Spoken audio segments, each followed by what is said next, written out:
உபாகமம் 28ஆம் அதிகாரம் 12ஆம் வசனத்தை நாம் இணைந்து கர்த்தருடைய நல்வார்த்தைகளை நாம் வாசித்து இதிலிருந்து கர்த்தர் நமக்கு இன்றைக்கு சொல்லுகிற சத்தியத்தை நாம் அறிந்து கொள்ள கர்த்தர் நமக்கு உதவி செய்வார். இணைந்து வாசிப்போம். ஏற்ற காலத்தில் உன் தேசத்தில் மழை பெய்யும், நீ கையிட்டு செய்யும் வேலைகள் எல்லாம் ஆசீர்வதிக்கவும் கர்த்தர் உனக்கு தமது நல்ல பொக்கிஷ சாலையாகிய வானத்தை திறப்பார். நீ அநேக ஜாதிகளுக்கு கடன் கொடுப்பாய், நீயோ கடன் வாங்கார் இருப்பாய். ஆண்டவர் எவ்வளோ அற்புதமா ஒரு தேவனுடைய பிள்ளைக்கு தேவன் தம்முடைய நல்ல பொக்கிஷ சாலையாகிய வானத்தை திறக்கும்போது அந்த நபருடைய வாழ்க்கையில் எப்படிப்பட்ட மாற்றங்கள் நிச்சயமாக நடக்கும்ன்றது தான் இந்த வசனம் நமக்கு உறுதிப்படுத்துது. நீங்கள் இந்த வருஷம் நம்பணும், எனக்கு நேராக கர்த்தர் தம்முடைய வானத்தை திறந்திருக்கிறார். ஆகவே நான் அந்த தேவ ஆசீர்வாதத்திலும் தேவ தயவிலும் நான் வாழுகிறேன், வாழ முடியும் என்கிற அந்த உறுதி நமக்கு வரணும் பாருங்க. ஏன்னா ஆண்டவர் தம்முடைய பிள்ளைகளை சாபத்துக்கீழே, குறைவுக்கீழே, தோல்விக்கீழே வாழ்வது தேவ பிள்ளைக்கு நியமிக்கப்பட்ட ஒன்று அல்ல. இயேசுவை அறிந்து இயேசுவை அறியாத வரைக்கும் அப்படிப்பட்ட ஒரு வாழ்க்கைக்குள்ளே வாழ்ந்திருக்கலாம். ஆனால் இயேசுவை அறிந்த பிறகு இன்னும் தோல்விகரமாய் வாழ்கிற, இன்னும் ஜீவிய மாற்றம் இல்லாத ஒரு வாழ்க்கையை வாழ்கிற ஒரு நிலை நமக்கு நேராக வானம் திறக்கப்பட்டிருக்கிறதுக்கான அறிகுறி இல்லை. இந்த வேதத்தில் நீங்கள் கவனிச்சிங்கன்னா வானம் திறக்கப்பட்டு அந்த வானம் திறக்கப்படும் அந்த ஆசீர்வாதத்துக்கு கீழே இருக்கக்கூடிய காரியங்களும் சொல்லியிருக்கு. ஒரு மனுஷனுக்கு நேராக தேவன் திறக்கிற வானம் அடைக்கப்படும் போது அந்த மனுஷனுடைய வாழ்க்கை எப்படி இருக்குன்றதையும் வேதம் ரொம்ப அற்புதமாக சொல்லுகிறது.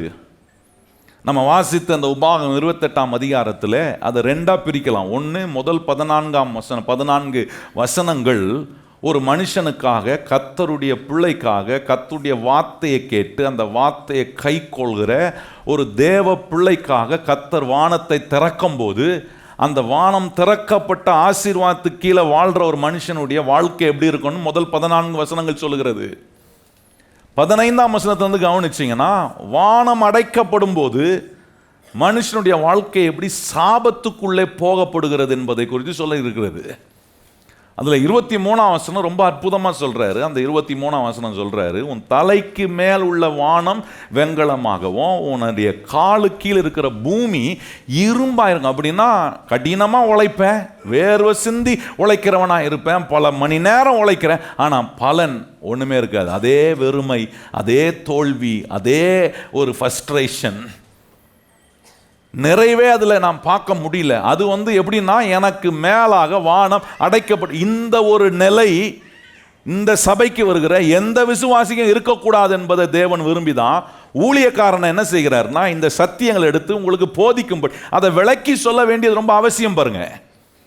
ஏன்னா என்னுடைய வாழ்க்கையில் நான் வானத்தை திறக்கவும் வைக்கலாம், வானத்தை அடைக்கக்கூடிய வேலையும் செய்யலாம். ஆண்டவர் சொல்றாரு, நான் உனக்கு நேராக வானத்தை திறந்து அந்த வானம் திறக்கப்படுகிற ஆசீர்வாதத்துக்கு கீழே நீ வாழ்கிற ஒரு பாக்கியத்தை உனக்கு நான் உண்டாக்க விரும்புகிறேன். ஆனால் மனுஷனுடைய நிறைய செய்கைகள், பிரதிபலன்கள், பிரதியுத்தரங்கள் அவனுடைய வாழ்க்கைக்குள்ள வானத்தை அடைக்கக்கூடிய வேலையும் செய்கிறது. அப்போ இன்னைக்கு நம்ம ரொம்ப எச்சரிப்பாக இருக்க வேண்டிய ஒன்று, கர்த்தர் எனக்கு நேராக திறக்கிற வானத்தை நான் திறந்த நிலையிலேயே வைத்து அது கீழே இருக்கிற ஆசீர்வாதத்துக்குள்ளே நான் வாழ்வதுக்கு என்ன நான் எப்படியெல்லாம் சரி செய்யணுமோ, எதெல்லாம் நான் என்னை செட்ரைட் பண்ணணுமோ அதை செட்ரைட் பண்ணக்கூடிய காரியத்தில் என்னை நான் ஒப்பு கொடுக்கும்போது கர்த்தர் என்னை மகிமையான விதத்தில் ஆண்டவர் நடத்துவார். 1ஆம் தேதி அதை நான் சொன்னேன். எப்படி நம்மளை செட்ரைட் பண்ணுறது? மனுஷன் எப்பவுமே 2 நிலை உள்ள ஒரு மனுஷனாக இருக்கிறான், இருமனம் உள்ளவனாக இருக்கிறான். ஒரு காரியத்தை செய்யணும்னா, ஒரு காரியத்தை பேசணும்னா, ஒரு காரியத்தை முயற்சி எடுக்கணும்னா அவனுக்குள்ள எப்பவுமே அந்த இருமனம் உள்ள நிலை பாருங்க. வேதம் சொல்லுகிறது, அப்படிப்பட்ட ஒரு மனுஷன் தேவனிடத்திலிருந்து எதையுமே அவன் பெற முடியாது என்பதை அறிந்திருக்கணுன்றாரு. அப்போது இரு மனம்னும் போதே மனுஷனுடைய மனதில் 2 மனம் வேலை செய்யுது. ஒன்று கான்சியஸ் மைண்டு, இன்னொன்று சப்கான்சியஸ் மைண்டுன்றதை குறித்து நான் சொன்னேன். கான்சியஸ் மைண்ட்றது இப்போ உட்காந்து நான் பேசுறதை கேட்குறீங்க, உங்களுக்கு கேட்குது, நீங்கள் இங்கே தான் இருக்கிறீங்க, உங்களுக்கு தெரியுது. இது உங்களுடைய மனம். இந்த கான்சியஸ் மைண்ட் உங்களுக்கு கொடுக்குற ஒரு ஃபீட் அது. ஆனால் நிறைய விஷயங்கள் நம்முடைய சப்கான்சியஸ் மைண்ட்லேருந்து தான், ஆழ் மனதிலிருந்து நிறைய விஷயங்களை நம்மளை அறியாமலே செயல்படுத்துகிறோம். அதுதான் உதாரணம் சொன்னேன். ஒரு வாகனத்தை ஓட்டும்போது, ஒரு காரை ஓட்டும்போது, ஓட்டின ஆரம்ப நாட்களில் நம்ம ரொம்ப கான்சியஸாக இருந்தோம். காரை ஓட்டுறோம், யாராக வராங்களா, யாரை முன்னாடி வரக்கூடாது, உள்ளே இருக்கிறவங்க பேசக்கூடாது, 1008 காரியங்களை நம்ம அதை சரி செஞ்சோம் பாருங்கள். ஆனால் ஓட்டி காரை ஓட்டி பழகின பிறகு அது என் ஆள் மனதுக்குள்ளே போய் உட்காந்துது. எத்தனை பேர் என் கூட பேசினாலும் சரி, எத்தனை பேர் குறுக்க நடுவில் திடீர்னு வந்தாலும் சரி, கால் ஆட்டோமேட்டிக்காக பிரேக்கில் போகுது. ஏன்னா நான் வண்டியை நிறுத்துவதுக்கான வேலையை செய்கிறேன், ஸ்டேரிங்கை கரெக்டாக திருப்புறேன். பல டென்ஷனில் வண்டியை ஓட்டினா கூட கரெக்டாக வண்டியை ஓட்டு போகிறேன். ஏன்னா இப்போ ஓட்டுற அந்த பழக்கம் என்னுடைய ஆள் மனதுக்குள்ளே போய் ஃபீடாயிருச்சு. இது போல தான் கர்த்தர் நம்மளை ஆசீர்வதிக்க விரும்புகிற காரியங்கள் நம்முடைய ஆள் மனதுக்குள்ளே போய் ஃபீட் ஆகணும். நிறைய நேரம் இந்த ஆள் மனதுக்குள்ள தரித்திரமோ தோல்வியும் எதிர்மறையான காரியங்களும் போய் உட்கார்ந்துக்கிட்டு அந்த பிரச்சனைய, இந்த சூழ்நிலை, இப்படியே குறைய பேசுகிற நிலைகள் போய் நம்முடைய ஆள் மனதுக்குள்ள. இது எப்போன்னா சிலருக்கெல்லாம் குழந்தையிலேருந்தே அந்த மாதிரி எண்ணங்களை உண்டாக்கி வச்சுருப்பாங்க. அது எங்கேருந்து வந்திருக்கோம்? தகப்பன் தாய்கிட்ட இருந்து பார்த்து பழகி, அந்த சுற்று வட்டாரத்திலே வளர்ந்து, அந்த அட்மாஸ்பியரில் வளர்ந்ததுனால பிள்ளைகளுக்கு என்ன ஆகுதுன்னா, அவங்களுடைய ஆள் மனதுக்குள்ள எல்லா தவறான காரியங்கள் போய் உட்கார்ந்துருது. கர்த்தரின் ஆசீர்வாதத்தை குறித்து கூட சரியான ஒரு சத்தியம் உள்ள போய் உட்காரல பாருங்க.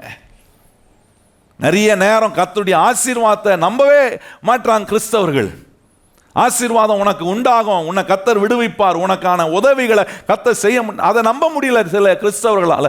ஏன்னா அந்த ஆள் மனதுக்குள்ள இந்த தேவனுடைய ஆசீர்வாதத்துக்கு எதிரான காரியம் தான் போய் உட்காந்துருக்கு.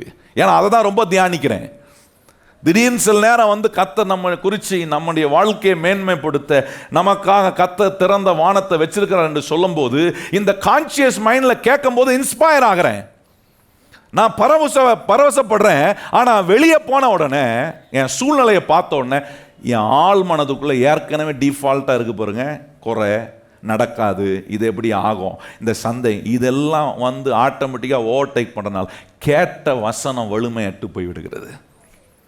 அப்போ இந்த நாட்களில் நம்முடைய வாழ்க்கையில் கர்த்தர் நமக்கு நேராக தம்முடைய நல்ல பொக்கிஷ சாலையாகிய வானத்தை கர்த்தர் திறந்திருக்கிறார் என்கிற இந்த சத்தியம் கான்சியஸ் மைண்டில் மாத்திரம் இல்லை, நம்முடைய ஆள் மனதுக்குள்ளேயும் சப்கான்சியஸ் மைண்டுக்குள்ளேயும் போய் உள்ள ஃபீட் ஆகணும். அது போய் உள்ள ஸ்ட்ராங்காக உட்காந்துருச்சுன்னா, எத்தனை தடை வந்தாலும், எத்தனை சவால்களை நீங்கள் உங்கள் வாழ்க்கையில் சந்திக்க வேண்டியதாக இருந்தோம், எத்தனை பிரச்சனைகளுக்குள்ளாக நீங்கள் போக வேண்டியது இருந்தாலும், உங்கள் வாயை திறந்து நீங்கள் என்ன சொல்லுவீங்க? நீங்கள் எதை நம்புவீங்கன்னா, எதை சார்ந்து வாழ்வீங்கன்னா, என்ன வேணால் நடக்கட்டும், எனக்காக ஏற்ற நேரத்தில் மழையை பெய்ய வைக்கிற கர்த்தர் என் கூட இருக்கிறார், ஏற்ற நேரத்தில் என் உழைப்பை ஆசீர்வதிக்கிறவர் என் கூட இருக்கிறார், எனக்காக நல்ல பொக்கிஷ சாலையாகிய வானத்தை கர்த்தர் திறந்திருக்கிறார் என்கிற அந்த நம்பிக்கையில் வேலை செய்ய ஆரம்பிப்பேன். இன்னைக்கு மனுஷங்கிட்ட இருக்கிற பிரச்சனையே நம்பிக்கை தாங்க. ஒரு மனுஷன் நம்பிக்கையோடு இருக்கும்போது அவன் செய்கிற வேலையும், நம்பிக்கை இல்லாமல் அவன் செய்யும் போது இருக்கிற வேலை பார்த்தீங்கன்னா, அதுக்கு ரெண்டுத்துக்கும் வித்தியாசம் இருக்கும். குடும்ப வாழ்க்கையில் ஒரு நம்பிக்கை இருக்கும்போது உறவுக்குள்ள அந்த மகிழ்ச்சியப்பா, நம்பிக்கை இல்லாத ஒரு சூழ்நிலை வரும்போது வாழ்க்கை கசந்து வாழ்வார்கள். அப்போ ரொம்ப முக்கியமானது, நம்ம என்ன நம்புறோம், கர்த்தர் நம்மளை குறித்து என்ன சொல்ற, என் வாழ்க்கைக்கு நேராக என்ன வச்சு, என் குடும்பத்துக்கு நேராக கர்த்தர் எப்படி வானத்தை திறந்திருக்கிறாரு, இதை குறித்த காரியங்கள் நம்முடைய ஆள் மனதுக்குள்ளே சப்கான்சியஸ் மைண்டுக்குள்ளே போய் உட்கார்ந்து அதை குறித்து சிந்திக்கிற அந்த சிங்கிள் மைண்ட், அந்த இரண்டு மனம் உள்ளவனாக இல்லாமல் ஒரே மனநிலையில் சிந்திக்கிறவனாக நான் மாறும்போது, கர்த்தர் எனக்காக திறந்திருக்கிற அந்த வானத்துக்கு கீழாக இருக்கிற ஆசீர்வாதத்தில் வாழ்கிற ஒரு மனுஷனாய், ஒரு குடும்பமாய், நம்முடைய சபை அப்படிப்பட்ட ஒரு ஆசீர்வாதம் நான் நம்புகிறேன். இந்த வருஷம் கர்த்தர் இந்த பிளெஸிங்ஸ் என்ற சபைக்கு நேராக தம்முடைய வானத்தை கர்த்தர் திறந்திருக்கிறார். இந்த சபைக்குள்ளே வருகிற ஒவ்வொரு விசுவாசியுடைய வாழ்க்கையிலும் கர்த்தர் தம்முடைய நல்ல பொக்கிஷ சாலையாகிய வானத்தை அவர் திறந்திருக்கிறார். நம்புறவங்களாம் கையை உயர்த்தி அல்லேலூயா சொல்லுங்க. இதை குறித்து தான் வாரம் வாரம் கேட்க போகிறோம். என்ன கேட்க போகிறோம்? திறக்கிறதுல அவர் எக்ஸ்பர்ட்டு. ஹலோ, நான் சொல்ல உங்களுக்கு கேட்குதா? வானத்தை திறக்கிறதுல ஆண்டவர் எக்ஸ்பர்ட். பக்கத்தில் பார்த்து சொல்லுங்க, வானத்தை திறக்கிறதுல ஆண்டவர் எக்ஸ்பர்ட். நம்ம எதில் எக்ஸ்பர்ட் தெரியுமா? உங்களுக்கே தெரியும். அதனால தான் எதெல்லாம் நம்முடைய வாழ்க்கையில் கத்த திறக்கிற வானத்தை அடைக்கும் அதை மாத்திரம் தான் பார்க்கணும். அதை பார்த்துட்டா எப்போவுமே நான் எது கீழே தான் இருக்கிறேன்? திறந்த தேவனுடைய ஆசீர்வாதமான வானத்துக்கு கீழாக நான் இருந்து செயல்படுறேன், உழைக்கிறேன். இதெல்லாம் எனக்கு பல நன்மைகளை வாழ்க்கைக்குள்ளே கொண்டு. இதை குறித்த அறியாமையில் நம்ம வாழ்ந்துடக்கூடாது. தோல்வி இப்படி தான், வாழ்க்கையில் இப்படி தான் பிரச்சனை, இப்படி தான் தரித்திரம், இப்படி தான் இருக்கும், இப்படி தான் கசப்பு இருக்கும், இப்படி தான் வெறுப்பு, இப்படி தான் வாழணும், இப்படி தான் இருக்கும், உலகம் இப்படி தான், நம்ம வாழ்க்கையும் இப்படி தான். இப்படிப்பட்ட விஷயத்தை உலகம் சொல்கிற மாதிரி, பக்கத்தில் இருக்கிறவங்க சொல்கிற மாதிரி, ஊர் உலகம் சொல்கிற மாதிரி ஏற்றுக்கக்கூடாது. அதுக்கு தான் அந்த சத்தியத்தை கொண்டு போய் ஆள் மனதில் வைக்கணும். இந்த சத்தியம் என்ன சொல்லுது? இப்படி தான் இருக்கும்பா உலகம், இப்படி தான் இருப்ப, நீ இப்படி தான் வாழணும்னு ஆண்டவர் சொல்லியிருக்கிறாரா? இல்லையே. சவால்கள் வரும், உபத்திரங்கள் உண்டு. ஆனால் திடன் கொள்ளுங்கள், இந்த உலகத்தை ஜெயித்த நான் உங்களோட கூட இருக்கேன். அது எல்லா சூழ்நிலைக்கும் பொருந்தும். அது ஆவிக்குரிய வாழ்க்கைக்கும் பொருந்தும், சுவிசேஷத்துக்கும் பொருந்தும், உங்களுடைய தனிப்பட்ட வாழ்க்கைக்கும் பொருந்தும், உங்கள் பொருளாதாரத்துக்கும் அது பொருந்தும். அப்போ ஆண்டவர் நம்ம கூட இருந்து நம்மளை அதில் வெளியே கொண்டு வரக்கூடிய வேலையை அதை நான் செய்கிறதுக்கு ஆண்டவர் எனக்கு செய்கிறாருன்ற ஒரு அறிவோடு அவரோட நான் ஒத்துழைக்கலைன்னா நான் இன்னும் அறியாமலே வாழ்கிறேன். இந்த அறியாமையில் வாழும்போது நான் சொல்கிறேன், எனக்கு மேலாக இருக்கிற வானம் வெண்கலமாகவும் என் காலுக்கீழே இருக்கிற பூமி இரும்பாக மாறும்போது என் உழைப்பில் நான் எந்த பலனையும் பார்க்க முடியாத தோல்வி உள்ள ஒரு மனிதனாய் மாறிவிடுகிறேன். பாருங்க, ஒரு தேவ மனுஷனை குறித்து நான் வாசித்து கொண்டு வந்தேன். ரொம்ப ஆச்சரியமாக இருந்துச்சு. ஓரல் ராபர்ட் அப்படின்னு சொல்கிற ஒரு தேவனால் பயன்படுத்தப்பட்ட மிக அருமையான தேவ மனுஷன். அவர் தன்னுடைய சாட்சியை, அவருடைய வாழ்க்கையின் அனுபவத்தை சொன்னார். சொல்லும்போது சொன்னார், கர்த்தர் என்னை ஊழியத்துக்கு அழைச்சி நான் கர்த்தருக்கு ஊழியம் செய்ய நான் அழைக்கப்பட்ட போது ஆரம்ப நாட்களில் நான் ஒரு ரொம்ப ஏழ்மையான ஒரு பிரசங்க. I was a poor preacher. நான் ஒரு புவர் சர்ச்சை பாஸ்டர் பண்ணுறவனாக இருந்தேன். நான் ஒரு ஏழ்மையான சர்ச்சுக்கு ஒரு போதகராக இருந்தேன். எனக்கு கல்யாணமாக இருந்துச்சு. எனக்கு ஒரு மனைவி, எனக்கு கர்த்தர் ஒரு பிள்ளையை கொடுத்து வச்சுருந்தார். என் மனைவியையும் என் பிள்ளையும் நான் ஒரு அந்த அவங்களுக்கு ஒரு வாடகைக்கு ஒரு அப்பார்ட்மெண்ட்டை கூட எடுக்க முடியாதபடிக்கு ஒரு மோசமான தரித்திரமான நிலையில் இருந்தேன். எப்படின்னா, நான் எங்கே ஊழியம் செஞ்சேனோ அந்த சபையில் இருக்கிற மூப்பர் என்ன செஞ்சாருன்னா, அவர் வீட்டில் இருக்கிற ஒரு ரூமை எனக்கு கடனாக கொடுத்தாரு. இருந்துக்கப்பா, எவ்வளோ நாள் வேணாலும் நீ இருந்துக்கோன்னு சொன்னார். சொல்கிறார், நானும் என் மனைவி என் பிள்ளைங்களும் போய் இன்னொருத்தருடைய வீட்டில் அவங்க கொடுத்த ரூமில். நான் அமெரிக்காலாம் நீங்கள் பார்த்தீங்கன்னா அவங்க எப்போவுமே நிறைய ரூம்ஸ் கட்டுவாங்க, கட்டிட்டு ஒரு கராஜில் ஒரு ரூமை கட்டி வைப்பாங்க. இப்போ சொல்கிறார், அந்த கராஜில் இருக்கிற ரூமை தான் எனக்கு கொடுத்தாங்க. அப்போ நான் அதில் பல நாட்கள், பல மாதங்கள், பல வருஷங்கள் அங்கே இருந்தேன். என் மனைவி என் கூட இருந்தா, என்கிட்ட சொல்லுவா, இங்கேயே நம்ம எவ்வளோ நாள் தாங்க இருக்கிறது அப்படின்னு கேட்டால் கூட, கர்த்தர் ஏதாவது செய்வார், இங்கே போய் இருப்போம், கர்த்தர் ஏதாவது ஒரு வழி திறப்பார் அப்படின்னு சொல்லுவேன். பொறுத்து பார்த்தா என் மனைவி ஒரு நாள் என்ன பண்ணா, எல்லா பொட்டிக்கெல்லாம் பேக் பண்ணிட்டா. சொல்லிட்டா, நான் எங்கள் அப்பா வீட்டுக்கு போகிறேன், நீ எப்போ ஒரு அப்பார்ட்மெண்ட்டை வாடகைக்கு பார்க்குறியோ நான் திருப்பி உன் கூட இருக்கிறேன். அப்போ அந்த தேவ மனுஷன் சொல்கிறாரு, அது வரைக்கும் எனக்கு நான் என்ன நிலையில் இருக்கிறேன்றத உணர்ந்து இதில் நான் மாற முடியும், இதில் நான் முன்னேற முடியுன்ற சிந்தனையே வரல. என் மனைவி பொட்டிக்கெல்லாம் பேக் பண்ணிட்டு அவங்க அப்பா வீட்டுக்கு போகிறோன்னு தான் எனக்கு கொஞ்சம் மைண்ட் யோசிக்க ஆரம்பிச்சிச்சுன்னாரு. சில நேரம் சில மனைவிமாருங்க பொட்டிக்கெல்லாம் பேக் பண்ணால் தான் புருஷன்மாருக்கும் என்ன வரும், கொஞ்சம் ஸ்பார்க்லாம் வரும். ஏன்னா நல்ல விஷயத்துக்கு பண்ணுங்க, எல்லாத்துக்கும் சும்மா சொன்னதுக்கெல்லாம் என்ன பண்ணக்கூடாது. நான் எங்கள் அப்பா வீட்டுக்கு போகிறேன், நான் எங்கள் அப்பா புருஷன் சொல்ல, போயிட்டு வாமா தாராளமா, எப்படியும் போயிட்டு திருப்பி தான் வர போகிற நீ. அப்படி இல்லை. அவர் சொல்கிறாரு, இது எனக்கு கேட்ட உடனே என் மனம் எனக்குள்ள அங்கலாய்ப்பு. நான் கர்த்தருக்காக ஊழியம் செய்ய வந்திருக்கிறேனே, கர்த்தர் என்னை அழைச்சிருக்கிறாரே, இப்போ என் மனைவி என் கூட இருக்கணுமே, என் மனைவி என் கூட வாழ முடியாமல் அவள் கேட்கறது நியாயமானதாச்சே.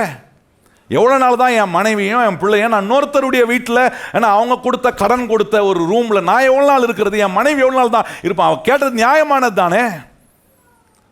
அந்த தேவ மனுஷன் சொல்கிறான், அன்னையிலிருந்து உட்கார்ந்து அந்த வேதத்தை வாசித்தேன், நீர் என்னை அழைச்சீர் ஆண்டவரே, நீர் என்னை ஆசீர்வதிக்க மாட்டீரா?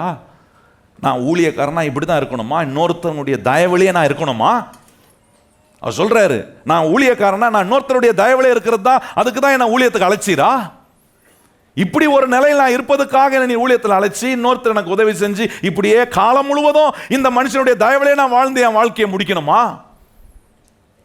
அப்போ ஆண்டவர் சில சத்தியங்களின் மூலமா அந்த தேவ மனுஷனோட பேசினாரா. அந்த ஆசீர்வாதத்தை குறித்து அவர் தியானிக்க ஆரம்பித்த போது கர்த்தர் அவருக்கு ஆசீர்வதிப்பதுக்கு, ஆசீர்வாதம் சும்மா பொத்து பொத்துன்னு வந்து விழுந்துறாது. பக்கத்தில் பார்த்து சொல்லுங்க, ஆசீர்வாதம் சும்மா பொத்துன்னு செங்கல் வேணா ஊழும், யாருன்னா கல்லை தூக்கி போட்டாங்கன்னா அது வேணா பொத்துன்னு விழும். ஆசீர்வாதம் சும்மா பொத்துன்னு. ஆசீர்வாதம் வர்றதுக்கு கர்த்தர் நேர்த்தியான வழிமுறைகளை வச்சிருக்கார். பக்கத்தில் பார்த்து சொல்லுங்க, ஆசீர்வாதம் வர்றதுக்கு கர்த்தர் நேர்த்தியான வழிமுறைகளை கர்த்தர் என்ன பண்ணியிருக்கிறாரு. அந்த வழிமுறை என்னன்னு கண்டுபிடிக்கிறது தான் சர்ச்சைக்கு வரணும்.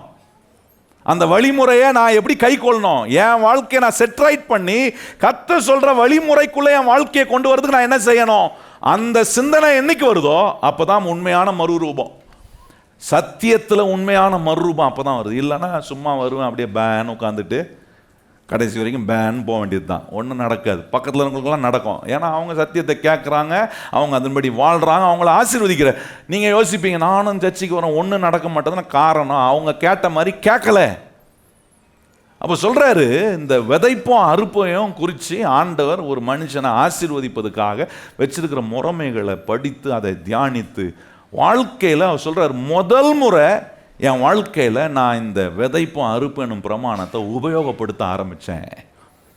அதை செய்ய ஆரம்பித்து கர்த்தருடைய வார்த்தை என்ன சொல்லுதோ என்னை ஆசீர்வதிக்கிறதுக்கு நான் பிறருக்கு ஆசீர்வாதமாக இருக்க என்ன செய்யணுமோ செய்ய ஆரம்பித்த போது அவர் சொல்கிறாரு, கொஞ்சம் கொஞ்சமாக கர்த்தர் என் தரித்திரத்திலிருந்து, என்னுடைய தாழ்வான நிலையிலிருந்து கர்த்தர் என்னை விடுவிச்சு, இதுவரைக்கும் வீடை ஒரு வாடகைக்கு எடுக்க முடியாமல் இருந்த என்ன ஒரு வீடை வாடகைக்கு எடுக்கக்கூடிய அளவு கர்த்தர் என்னை ஆசீர்வதிச்சு, அதுக்கு பிறகு சொந்த வீடை வாங்க வச்சு, அதுக்கு பிறகு அவர் சொல்கிறாரு ஆலயத்தை கட்டக்கூடிய ஆசீர்வாதத்தை கொடுத்து, அவர் சொல்கிறாரு ஒரு பெரிய யூனிவர்சிட்டியை கட்டக்கூடிய அளவுக்கு கர்த்தர் என்னை ஆசீர்வதிச்சு நிறைவாக்கினார் என்று ஒரு மனுஷன் தன் வாழ்க்கையில் தேவ வசனத்தை தேவன் ஆசீர்வதிப்பதற்காக வைத்திருக்கிற முறைகளை உபயோகப்படுத்தின போது அவர் மாத்திரம் ஆசீர்வதிக்கப்படலை, அவரோடு சேர்ந்து அநேக மக்கள், அநேக தலைமுறை தேவனுடைய ராஜ்யத்துக்கும் தேவனுடைய ராஜ்யத்தில் பங்களிப்பதற்கான ஆசீர்வாதத்துக்குரிய ஒரு மனுஷனாய் அவர் மாறினார்.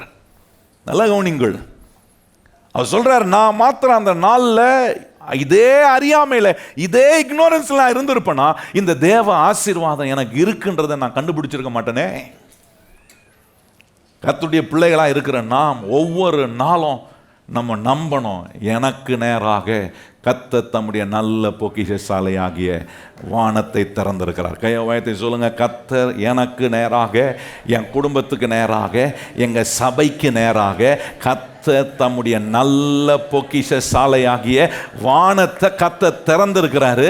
அந்த வானம் திறக்கப்படும் போது தேவ ஆசீர்வாதம் சம்பூர்ணமாக இருக்கும், தயவு சம்பூர்ணமாக இருக்கும். அதுக்கு ஒரு பெரிய ஒரு ஆரம்ப ஒரு காரியமாக ஆண்டவர் இந்த மல்கியா தீர்க்கதரிசியில் அங்கே சொல்கிற ஒரு காரியம் பாருங்கள், அப்படியே லிட்ரலான அந்த எக்ஸ்ப்ளனேஷன் அங்கே இருக்கிறத நீங்கள் பார்க்க முடியும். எப்பொழுது வானம் திறக்கப்படும் அப்படின்றத இங்கே ரொம்ப அருமையாக ஆண்டவர் சொல்கிறார் பாருங்க. மல்கியா தீர்க்கதரிசி புஸ்தகம் 3ஆம் அதிகாரம் 10ஆம் வசனம். எல்லாம் நம்ம இணைந்து வாசிப்போமா? 3ஆம் அதிகாரம் 10ஆம் வசனம் சொல்றாரு பாருங்க, என் ஆலயத்தில் ஆகாரம் உண்டாயிருக்கும்படி தசம பாகங்களை எல்லாம் பண்டைய சாலயத்தில் கொண்டு வாருங்கள், அப்பொழுது நான் வானத்தின் பலகதவுகளை திறந்து இடம் கொள்ளாமல் போகும் மட்டும் உங்கள் மேல் ஆசீர்வாதத்தை வர்ஷிக்க மாட்டேனோ என்று அதனால் என்னை சோதித்து பாருங்கள் என்று சேனைகளின் கர்த்தர் சொல்லுகிறார். நல்லா கவனிங்க, ஆண்டவர் சொல்றாரு, கர்த்தருக்குரிய தசம பாகத்தை கொண்டு வந்து ஆலயத்தில் நான் படைக்கும் போது கர்த்தர் சொல்றார், நான் வானத்தின் வாசல்களை என்ன பண்ணுவேன், வானத்தின் பலகதவுகளை திறப்பேன். வானத்தின் பலகதம்னா வீட்டில் இருக்கிற விண்டோ நினச்சி கூடாது, இதோ பார்க்குறோமே இந்த விண்டோ, இந்த மாதிரிலாம் இல்லை. ஃப்ளட் கேட், ஒரு டேமில் ஒரு கதவை போட்டு எப்படி தண்ணியெல்லாம் சேகரித்து வச்சு அடைச்சி வச்சுருக்கிறாங்களோ, அதை திறந்தா எப்படி இடம் கொள்ளாமல் போக மட்டும் ஆசீர்வாதம். அது மாதிரி ஆண்டவர் சொல்றாரு, அது மாதிரி வானத்தின் பல கதவுகளை திறக்கும் போது கர்த்தர் சொல்றாரு, உன் மேல ஆசீர்வாதத்தை வருஷிப்பேன். ஆசீர்வாதத்தை வருஷிக்கும் போது you will have no place to contain. அதை வச்சிக்கிறதுக்கு இடம் இருக்காதுப்பா உனக்கு. அந்த அளவுக்கு நான் நிரப்புவேன்றார். அது எப்போ நடக்கும்? வானம் திறக்கப்படணும். எப்போ வானம் திறக்கப்படும்? இங்க சொல்றாரு, ஆலயத்துல தசம பாகத்தை கொண்டு வந்து கொடுக்கும் போது, நீங்க செய்கிற வேலை, நீங்க செய்கிற வியாபாரம், கர்த்தர் உங்கள் கையில் கொடுக்கிற வருமானம், இது எல்லாவற்றிலும் கர்த்தருக்கான ஒரு பங்கு இருக்கு. எத்தனை பேர் நம்புறோம்? கையை உயர்த்தி ஆமேன்னு சொல்லுங்க பார்ப்போம். கர்த்தருக்கு ஒரு பங்கும் இல்லை, எல்லாமே எந்துதான் சொல்றாங்க. கையை உயர்த்தி ஆமேன்னு சொல்லுங்க பார்ப்போம்.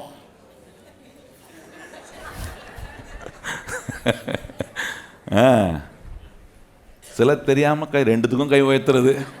ஏதோ சொல்றாரு பாஸ்டர் கையை உயர்த்து. இல்லை, நமக்கு தெரியும். வேதம் பல இடங்கள் நமக்கு சொல்லுகிறது, உழைப்பதுக்கான பலனை கொடுக்கிறவர் கர்த்தர், சம்பாதிக்கிறதுக்கான பலனை கொடுக்கிறவர் கர்த்தர், ஐஸ்வர்யத்தை கொடுக்கிறவர் யாரு? கர்த்தர் கொடுக்கிறார். என்னுடைய சம்பாத்தியத்தில் நான் உன்னை அங்கீகரிக்கிறேன் ஆண்டவரே, இந்த சம்பாத்தியத்தில் உமக்கான ஒரு பங்கு இருக்கு. கையை உயர்த்தி சொல்லுங்க, ஆண்டவரே இதில் உமக்கான ஒரு பங்கு இருக்கு. ஏன்னா இதை கொடுத்ததே நீங்க தானே ஆண்டவரே. நம்ம நினைக்கூடாது எங்க பாஸ் ரொம்ப நல்ல பாஸ். என்ன பாஸ்? நல்ல பாஸ். 2 நாள் போகணீங்கன்னா 3ஆவது நாள் உங்களை ஃபயர் பண்ணுவார். நான் சொல்றது புரியுதா உங்களுக்கு? ஏன்னா சுவாசம் உள்ள மனுஷனை நம்புவதை பார்க்கிலும் கர்த்தர் மேல் உங்கள் நம்பிக்கையை வைப்பது எப்படி? எத்தனை பேர் கர்த்தர் மேல் நம்பிக்கை வைக்கிறது நல்லதுன்னு நினைக்கிறீங்க? கர்த்தர் மேல உங்க நம்பிக்கை வச்சு, கர்த்தர் உங்க பாஸா இருந்தார்னா பஞ்சத்திலும் எந்த வீட்டில் சாப்பாடு இருக்கோ இல்லையோ, உங்க வீட்டில் சாப்பாடையும் உங்களுக்கு ஆரோக்கியத்தையும் நன்மையும் கொடுத்து நிரப்ப அவர் வல்லவராக இருக்கிறாரு. இப்போ கவனிச்சு பாருங்க, இங்க சொல்றாரு, நீ கர்த்தருக்குரிய தசம பாகத்தை கொண்டு வரும்போது வானத்தை திறப்பன்னு சொல்றாரு. இப்போ பாருங்க, இந்த ட்ரெடிஷ்னல் பீப்புள் இருப்பாங்க பாருங்க, பாரம்பரியமான ஜனங்கள் சில நேரம் என்ன சொல்லுவாங்கன்னா, உனக்கு நேராக வானம் அடைக்கப்பட்டிருக்கு, ஏன்னா நீ தசம பாகம் கொடுக்காதனால கர்த்தர் வானத்தை அடைச்சிட்டாரு.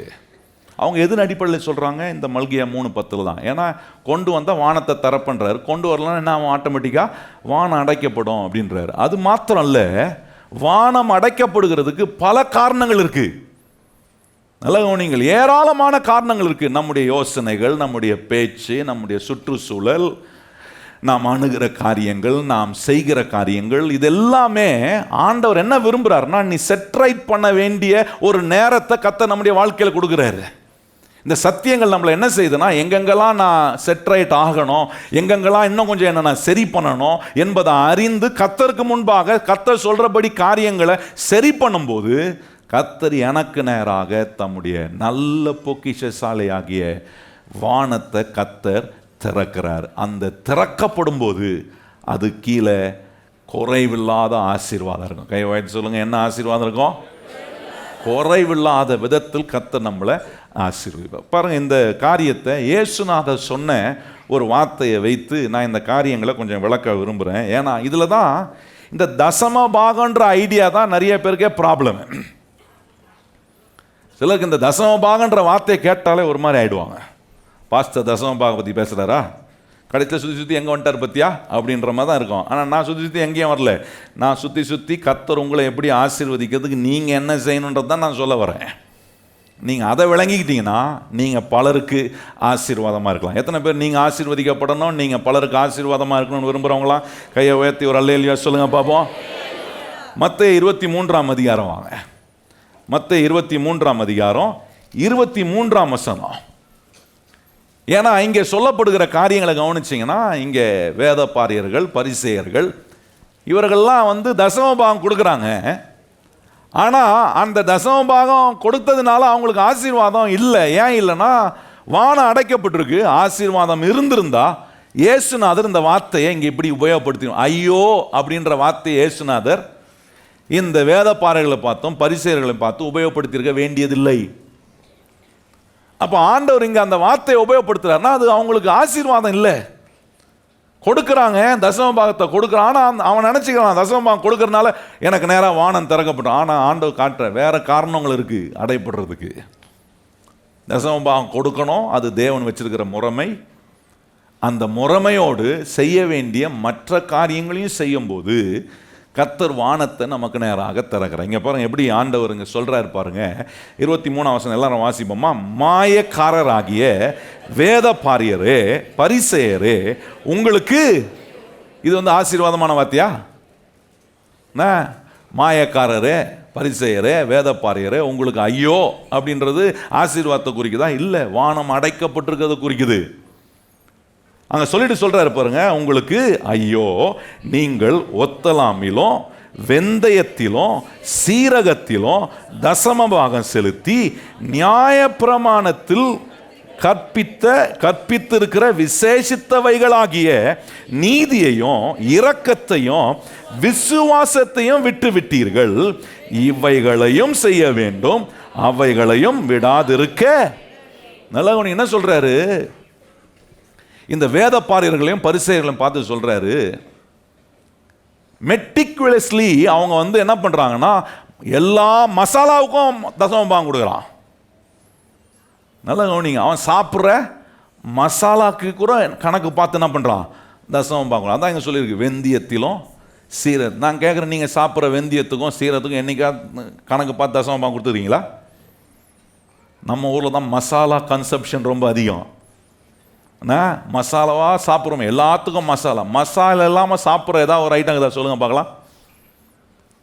சாட் ஐட்டத்தில் கூட மசாலா ஆட் பண்ணிடுறோம், எல்லாத்துலேயும் மசாலா. பாருங்க, இவன் எல்லா மசாலாவுக்கும் கரெக்டாக பார்த்து தசம பாகம் செலுத்தினான். ஆனால் ஆண்டவர் சொல்கிற அதை காட்டிலும் வெயிட்டான ஒரு மேட்டர் இருக்குப்பா. அதை காட்டிலும் அதை இன்னும் வலிமைப்படுத்த, நீ கொடுக்கறக்கூடிய காரியத்தை இன்னும் வலிமைப்படுத்தக்கூடிய ஒரு காரியம் இருக்கு, அதை கோட்டை விட்டுட்டேன்றாரு. சொல்றாரு, நீ வெந்தயத்திலும் தசம் இப்படி ஒவ்வொன்றிலையும் மெட்டிகுலஸ்லி நீ மெட்டிலிஸ்டிக்கா நீ எல்லாத்தையும் பார்த்து தசம பாகம் கொடுக்கணும் கொடுத்தியே. கர்த்தர் கேட்குறாரு, அதை காட்டிலும் விசேஷித்தாங்க சொல்லியிருக்க பாருங்க. அங்கே தமிழில் அங்கே சொல்லியிருக்கிறாரு, என்ன நியாயப்பிரமாணத்தில் கற்பித்து இருக்கிற விசேஷித்தவைகள் ஆகிய நீதியையும் இரக்கத்தையும் விசுவாசத்தையும் விட்டு விட்டீர்கள். இவைகளையும் செய்ய வேண்டும், அவைகளையும் விடாதிருக்க வேண்டும். நல்லா கவனிச்சு சொல்றாரு, எது அந்த விசேஷித்தவைகள்னு இங்க தமிழ்ல வந்திருக்கு. ஆங்கிலத்தில் எப்படி வந்திருக்குன்னா வெயிட்டர் மேட்டர்ஸ். அப்படின்னா வெயிட்டான விஷயத்தை கோட்டை விட்டியப்பா. நீதியை கோட்டை விட்டுட்ட, இரக்கத்தை கோட்டை விட்டுட்ட, விசுவாசத்தை கோட்டை விட்டுட்டியே. இந்த வேத பாரியர்களும் பரிசேயரும் என்ன சொல்றாங்க? நாங்க கர்த்தர் சொன்னபடி நியாயப்பிரமாணம் சொல்லி இருக்கிறபடி நாங்கள் தசம பாகத்தை கர்த்தர் கொடுக்கிறோம். கர்த்தர் கேட்கிறாரு, அது நான் வச்சிருக்கிற முறை தான் கொடுக்குறேன், சரி, ஆனா அது கூட வெயிட்டான காரியம் நீதி. உன்கிட்ட நீதி இருக்கா? இரக்கம் இருக்கா? நான் உன் மேல எவ்வளவு இரக்கம் காட்டுறேன், அந்த இரக்கத்தை இன்னொருவருக்கு நீ காட்டுகிறாயா? God is pleased when you show mercy to someone because God is merciful to you. உனக்கு தேவன் இரக்கம் உள்ளவராக இருக்கிறதுனால நான் இன்னொருவருக்கு இரக்கம் காட்டும் போது கர்த்தர் அதுல பிரியப்படுறாரு. தேவனுடைய ஆலயத்துக்கு வசனத்தை கேட்கிறேனே, கர்த்தரை ஆராதிக்கிறேனே, ஒவ்வொரு நாள் என்னுடைய விசுவாசம் வளர்ந்திருக்கா, விரிவடைந்திருக்கா, பலனாயிருக்கா, ஸ்திரமாக்கப்பட்டிருக்கிறனா விசுவாசத்துல? இதெல்லாம் நடக்கலனா கர்த்தர் சொல்றாரு, வானத்தின் வாசல்கள் உனக்கு திறக்கப்படலை, நீ அடைக்கப்படக்கூடிய காரியங்களை நீ செய்து கொண்டிருக்கிற. நீதியை கோட்டை விட்டுட்டேன், இரக்கத்தை கோட்டை விடுறேன், ஆண்டவர் இந்த 3 காரியம் சொல்லி, இந்த 3க்குள்ள பல காரியம் இருக்குங்க. நல்லா கவனிங்கள். இந்த விஷயங்களை புரியாததுனால தான் நிறைய நேரம் பாருங்க, இந்த தசமபாகன்ற ஐடியா நிறைய பேருக்கு ப்ராப்ளமேட்டிக்காக மாறிடுது. பிசாசு என்ன ரொம்ப மீனான, டெவில் இஸ் அ மீன் டெவில்ன்றோம் பாருங்க. அப்படின்னா பிசாசு ரொம்ப மட்டகரமானவன். பக்கத்தில் பார்த்து சொல்லுங்க, பிசாசு எப்படிப்பட்டவன்? அது நல்லா ஜோராக சொல்லக்கூடாது, ரொம்ப ரியாக்ஷனோட சொல்லணும். பிசாசு எப்படிப்பட்டவன்? ரொம்ப மட்டகரமானவன். ஏன் ரொம்ப மட்டகரமானவனா? எதில் கர்த்தர் ஆசீர்வாதத்தினுடைய வெயிட்டேஜை வச்சிருக்கிறாரோ அதை தான் நமக்கு குழப்புவான். நான் சொல்றது நல்லா நீங்கள் கவனிக்கணும். நான் சொல்றத சத்தியத்தின்படி யோசிங்க. வேற எந்த யோசனைக்கு இடம் கொடுத்தீங்கன்னா பிசாசு இங்கேயும் உங்களை குழப்புவான். நான் சொல்றது நல்லா நீங்க கவனிச்சு பார்க்கணும். எதுல ஆண்டவர் ஆசீர்வாதத்தினுடைய வலிமையை வச்சிருக்கிறாரோ, ஒரு மனுஷனை ஆசீர்வதிப்பதுக்கு வானம் திறக்கப்பட எதுல ஆசீர்வாதத்தை வச்சிருக்காரோ அதுல தான் பிசாசு மனசை குழப்புறான். எப்படி குழப்புவான் பாருங்க. ஒரு சில காரியங்களை சொல்றேன் பாருங்க. என்ன சொல்லுவான்? நீ புதிய ஏற்பாட்டு விசுவாசி. என்ன விசுவாசி? நீ புதிய உடன்படிக்கை கீழே இருக்கிற விசுவாசி. ஆகவே புதிய உடன்படிக்கை கீழே இருக்கிற விசுவாசி தசம பாகம் கொடுக்க வேண்டியதில்லை. ஏன்னா தசம பாகம் கொடுக்கணும்ன்றது நியாயப்பிரமாணம், மோசேவின் மூலமா கர்த்தர் கொடுத்த நியாயப்பிரமாணத்துக்கு பிறகுதான் இந்த தசம பாகம்லாம் வந்துச்சு. நல்லா நீங்கள், மோசேவின் மூலமா நியாயப்பிரமாணம் வந்துச்சு, இயேசுநாதன் மூலமா கிருபையும் சத்தியமும் வந்துச்சு. அதனால நிறைய பேர் என்ன சொல்றாங்க, நிறைய நேரம் விசுவாசிகளை பிசாசு எப்படி குழப்புறானா, இந்த வெயிட்டேஜான இந்த ஆசீர்வாதத்தை நம்முடைய வாழ்க்கையை விட்டு அகற்றி போடுவது எப்படி குழப்புறானா. அவன் சொல்றான், நீ புதிய ஏற்பாட்டு விசுவாசி. எங்க புதிய ஏற்பாட்டில் சொல்லியிருக்கு தசம பாகம் செலுத்தணும்னு? இன்னைக்கு நான் சொல்ற காரியம்லாம் கிறிஸ்தவர்கள் மத்தியில காமனா ஆர்கியூமெண்டா எழும்புகிற காரியம். ஏன்னா இந்த உண்மையான சத்தியம் தெரியல. கர்த்தர் வச்சிருக்கிற முறைமைகளை ஒரு மனுஷன் அதை எதிர்த்து கேள்வி கேட்டு அதை எதிர்த்து தர்க்கம் பண்ணும்போது அவன் தேவன் வைத்திருக்கிற முறைமைக்குள்ள தன்னை கொண்டு வர ஒப்பு கொடுக்க விருப்பம் இல்லாதவனா இருக்கிறான். அதனால கேள்வி கேட்கிறான். இதை யார் செய்யறா? பிசாசு விசுவாசிகளுக்குள்ள, ரட்சிக்கப்பட்ட தேவனுடைய பிள்ளைகளுக்குள்ள தான் குழப்புறான். என்ன குழப்புறான்? நீ புதிய ஏற்பாட்டு நீ புதிய உடன்படிக்கை கீழே இருக்கிற. எங்க புதிய ஏற்பாட்டில் எங்க சொல்லியிருக்கு நீ தசம பாகம் கொடுக்கணும்னு? அது நியாயப்பிரமாணத்துக்கு கீழே வருது. நான் உங்களுக்கு காட்டுறேன் பாருங்க, அது உண்மை இல்லைன்றத இன்னைக்கு உங்களுக்கு நான் காண்பிக்க விரும்புகிறேன். இப்படி ஒரு குழப்படி இயேசு மூலமா கிருபை சத்தியம் வந்துச்சு, மோசே மூலமா நியாயப்பிரமாணம் வந்துச்சு. என்னைக்கு இயேசு வந்தாரோ அன்னைக்கே நியாயப்பிரமாணத்துக்கு ஒரு முடிவு வந்துச்சு. நியாயப்பிரமாணத்துக்கு என்னைக்கு முடிவு வந்துச்சோ அன்னைக்கே தசம பாகம் கொடுக்கறதுக்கும் ஒரு முடிவு வந்துருச்சு. இப்படிப்பட்ட குழப்படி எல்லாம் இந்த மட்டகரமா இருக்கிறான் பாருங்க பிசாசு. பிசாசு எப்படிப்பட்டவன்? நல்லா சொல்லுங்க சத்தமா, பிசாசு எப்படிப்பட்டவன்? நல்லா அவனுக்கு கேட்கணும், செவிடாவன் கொஞ்சம். பிசாசு எப்படிப்பட்டவன்? நம்மளை மட்டகரமா ஆக்கிறதுக்கு இப்படிப்பட்ட குழப்படிலாம் உண்டாக்குவான். நம்ம சொல்லணும், இல்லை இல்லை இல்லை, எனக்கு கர்த்தர் வானத்தை திறக்கிற ஆசீர்வாதத்தை வச்சிருக்க, அந்த ஆசீர்வாதம் தடைப்படாமல் இருக்க நான் என்ன செய்யணும்னு கர்த்தர் எனக்கு சொல்லி கொடுக்குறாரோ அதை நான் 100க்கு 100 கை கொள்வேன். எத்தனை பேர் சொல்கிறவங்க கையை உயர்த்தி சொல்லுங்க, ஆண்டவரே உம்முடைய ஆசீர்வாதம் தடைப்படாமல் திறந்த வானத்துக்கு கீழே இருக்கிற ஆசீர்வாதம் எனக்கு உண்டாகிறதுக்கு நீர் என்ன கற்றுக் கொடுக்குறீரோ உம்முடைய சத்தியத்தை நான் கை கொள்வேன் என்று சொல்லுகிறவங்களாம் கையை உயர்த்தி ஒரு ஆமேன்னு சொல்லுங்க பார்ப்போம். இப்போ முதல் இப்படி ஒரு குழப்படி கொண்டு வர்றான் பிசாசு, இந்த மட்டகரமான பிசாசு. நான் புதிய ஏற்பாட்டு விசுவாசி, புதிய உடன்படிக்கைக்குள்ள இருக்கிறேன், நான் தசம பாகம்லாம் கொடுக்க வேண்டியதில்லை அப்படின்னு சொல்றான் பாருங்க. ரெண்டாவது எப்படி பிசாசு, இந்த மட்டகரமான பிசாசு ரெண்டாவது விசுவாசிகளுக்குள்ள எப்படி ஒரு குழப்பத்தை உண்டாகிறானா, அவன் சொல்றான், இயேசு கிறிஸ்து தான் உன் சாபத்துக்கான கிருபாதார பலியா மாறிட்டாரே, இனிமே நீ தசம பாகம் கொடுத்தானா கொடுக்கலன்னா அது உனக்கு ஒன்றும் சாபமா மாறாது. இதெல்லாம் பிசாசு கொண்டு வர இந்த மட்டகரமான பிசாசு எதுல ஆசீர்வாதத்தினுடைய வெயிட்டேஜ் இருக்கோ, எது உங்களுக்கு நேராக வானத்தை திறந்து அந்த வானம் திறக்கப்பட்ட ஆசீர்வாதத்துக்கு கீழே நீங்க இருக்கணுமோ அந்த ஆசீர்வாதத்தை அனுபவிக்க முடியாதபடிக்கு குழப்படி உண்டாக்குவான். நல்ல நீங்க இன்னைக்கு நான் சொல்ற குழப்படிக்குள்ள உங்களுடைய வாழ்க்கை வந்துருந்துச்சுன்னா, அல்லது நீ வரக்கூடிய நாட்களில் இப்படிப்பட்ட ஒரு குழப்படி வந்தா இந்த சத்தியங்கள் உங்களுக்கு பதிலாக மாறணும். கையவைத்தி ஆமென் சொல்லுங்கள். இப்போ இந்த முதல் கேள்வி பிசாசு மட்டகரமான பிசாசு குழப்பனா பார்த்தீங்களா, அதுக்கு பதில் சொல்றதுக்கு முன்னாடி முதல்ல இந்த ரெண்டாவது கேள்விக்கு பதில் சொல்ல. ஏன்னா இயேசு கிருபாதார பலியா மாறிட்டு நமக்காக நம்முடைய சாபத்துக்காக அவர் தம்மை கிருபாதார பலியா ஒப்பு கொடுத்துட்டாரே, அதனால இனிமே நியாயப்பிரமாணத்தினால் உண்டாகிற சாபம்லாம் நமக்கு கிடையாது. கலாத்தியர் 3:13 சொல்லியிருக்கு பாருங்க, என்ன கிறிஸ்து நமக்காக மரித்து, என்ன கிறிஸ்து நம்முடைய நியாயப்பிரமாணத்தின் சாபத்திலிருந்தெல்லாம் கர்த்தர் நம்மளை என்ன பண்ணியிருக்கிறாரா, மீட்டு நீங்களாக்கி நம்மளை ரட்சித்திருக்கிறார். இப்போ நீங்க கவனிக்கணும், தேவன் வைத்திருக்கிற கோட்பாடுகள் இந்த மோசேவன் மூலமா கொடுக்கப்பட்ட நியாயப்பிரமாணத்துக்கு முன்பாகவே ஆண்டவர் இந்த முறைமைகள்லாம் வச்சிருக்கிறாரு. இப்போ நீங்கள் கவனிக்கணும். இப்போ மறுபடியும் மல்கியா தீர்க்கதரிசி 3ஆம் அதிகாரம் வரணும்னு நான் விரும்புகிறேன். மல்கியா தீர்க்கதரிசி புஸ்தகம் 3ஆம் அதிகாரம் 9ஆம் வசனத்தை நம்ம கவனிக்கணும். இப்போ பாருங்க, இங்கே சொல்லப்பட்டிருக்கிற சாபம் வந்து மோசேவன் மூலமா கொடுக்கப்பட்ட நியாயப்பிரமாணத்தில் சொல்லப்பட்ட சாபம் இல்லை. இது வந்து என்ன காண்பிக்குதுன்னா, இந்த ஒரு குறைவு, தாழ்ச்சி, இல்லாமை, வறுமை, இப்படிப்பட்ட தரித்திரம், இப்படிப்பட்ட சாபங்கள் எதனால வருதுன்னா, ஒரு மனுஷன் தேவன் தன்னுடைய வாழ்க்கையை ஆசீர்வதிக்க வைத்திருக்கிற பிரமாணங்களையும் கோட்பாடுகளையும் வயலேட் பண்ணும்போது, அதை மீறும் போது அவன் தன்னுடைய வாழ்க்கையை எந்த சுழற்சிக்குள்ளாக்கி கொள்றானா, குறைவு, தாழ்ச்சி, தரித்திரம் என்கிற அந்த ஸ்பின்னுக்குள்ள போய் மாட்டிக்கிறான். அதுல நான் மாட்டாம இருக்கிறதுக்கு தான் கர்த்தர் என்னை ஆசீர்வதிப்பதுக்கான முறைமைகளை வச்சிருக்கிறார், வழிகளை. அதுல நான் இருப்பதுக்கு என்ன கவனம் செலுத்தாம மட்டகரமான பிசாசு சொல்ற ஐடியாவுக்கெல்லாம் நான் என் காதையும் மனசையும் என் முறைகளையும் என் செயல்முறைகளையும் சாய்க்கும் போது என்ன பிசாசு அவன் கொண்டு வர விரும்புகிற தாழ்ச்சி, குறைவு, இல்லாமை, ஏழாமை, தரித்திரம், சாபம் என்கிற இந்த சுழற்சிக்குள்ள போய் என்னை மாட்ட வைக்கிறான். இப்போ பாருங்க, நீங்க 9ஆம் வசனம் கவனிச்சு பாருங்க. இங்க ஆண்டவர் வந்து நான் உன்னை சபிக்கிறேன்னு சொல்லல. இங்க வந்து ஆண்டவர் சொல்ல I am going to curse you அப்படின்னு ஆண்டவர் சொல்லல. ஆனா இங்க என்ன சொல்லியிருக்கு பாருங்க, 9ஆம் வசனம், நீங்கள் சபிக்கப்பட்டவர்கள்.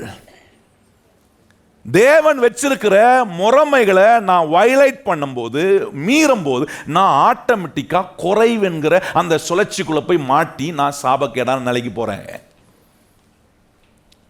கவனிச்சுப்பாங்க. இதை கொஞ்சம் விளக்கணும்னா ஒரு உதாரணம் சொன்னால் நீங்கள் விளங்கி கொள்ள கர்த்தர் உதவி செய்வார்னு நான் நம்புகிறேன். நம்ம தினந்தோறும் பார்க்குற நிறைய ஏரோப்ளைன் நமக்கு வானத்தில் பறக்கிறத பார்க்குறோமே. ஒரு ஏரோப்ளைன் என்ன பண்ணுது, 200க்கு மேற்பட்ட பேசஞ்சரை எடுத்துக்கிட்டு அந்த 200 பேசஞ்சருக்கு உண்டான லக்கேஜ் டன் கணக்கில் இருக்கும் பாருங்கள். டன் கணக்கான வெயிட்டான லக்கேஜ் எல்லாம் அந்த ஏரோப்ளைன் தூக்கிட்டு பேசஞ்சரை தூக்கி பறக்க வேண்டிய உயரத்துக்கு பறந்து போய் சேர வேண்டிய இடத்துக்கு போய் சேர்ந்து பத்திரமா இறங்கி திருப்பி அங்கேருந்து டேக் ஆஃப் ஆகி மேலே பறந்து திருப்பியும் லேண்ட்.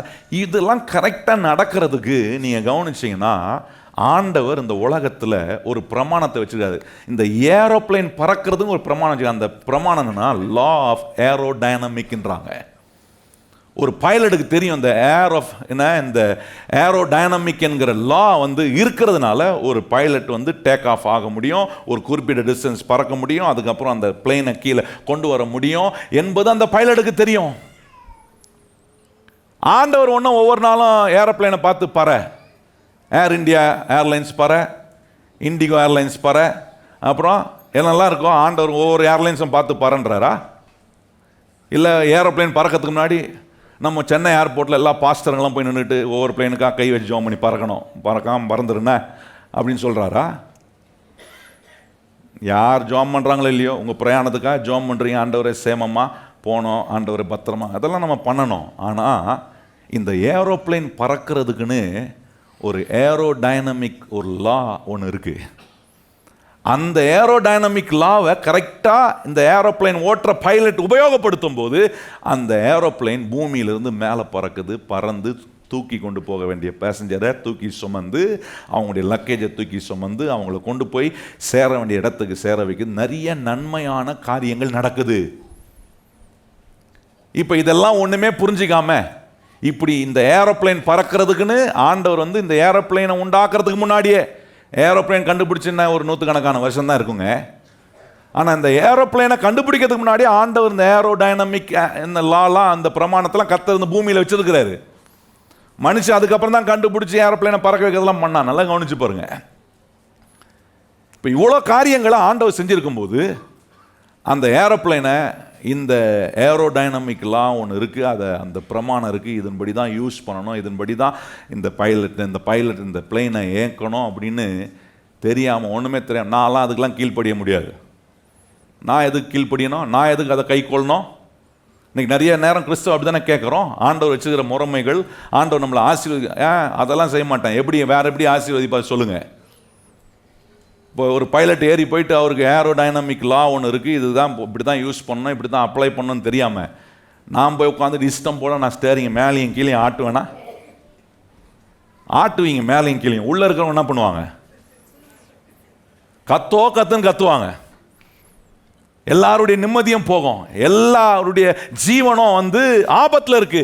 இதே அதை விலகி கொள்ளாம சும்மா இஷ்டம் போல மேலேயும் கீழேயும் அந்த ராடை பிடிச்சி ஆட்டுனா பைலட்டு கொஞ்ச நேரத்தில் அந்த பிளெயின் என்னவாகும்? எங்கேயாவது விழுந்து சுக்குநூறா உடஞ்சி போகும். இப்போ சுக்குநூறா உடஞ்சி போனோடனே என்ன சொல்லக்கூடாது? கர்த்தர் எப்படி நொறுக்கிட்டார் பத்தியா? நிறைய கிறிஸ்தவன் அப்படி தானே பேசுகிறோம் இன்னைக்கு. ஏதோ அவனை கர்த்தர் நொறுக்கிட்டார். ஆமாம், அவருக்கு நீங்கள் முறுக்கு, அவர் உங்களை நொறுக்கிறார். ஏன்னா ஆண்டவருக்கு வேற வேலையே இல்லை பாருங்க. உங்களை நொறுக்கிறது தான் அவருக்கு வேலையா? நான் சொல்கிறேன், உங்களை உருவாக்குறதுக்கு தான் கர்த்தர் நேரம் எடுக்கிறார். கையை உயர்த்தி ஆமேன்னு சொல்லுங்க. என்னை உருவாக்க தான் கர்த்தர் என்ன பண்ணுறாரு? இந்த சபைக்குள்ளே கொண்டு வந்து உங்களை உருவாக்குறாரா? எத்தனை பேரை கர்த்தர் அப்படி உருவாக்குறார்? நல்ல கையை உயர்த்தி சத்தமாக அவர்களை அல்லையா சொல்லுங்க. உருவானவங்களாம் உருவாக்குறாரு பாருங்க.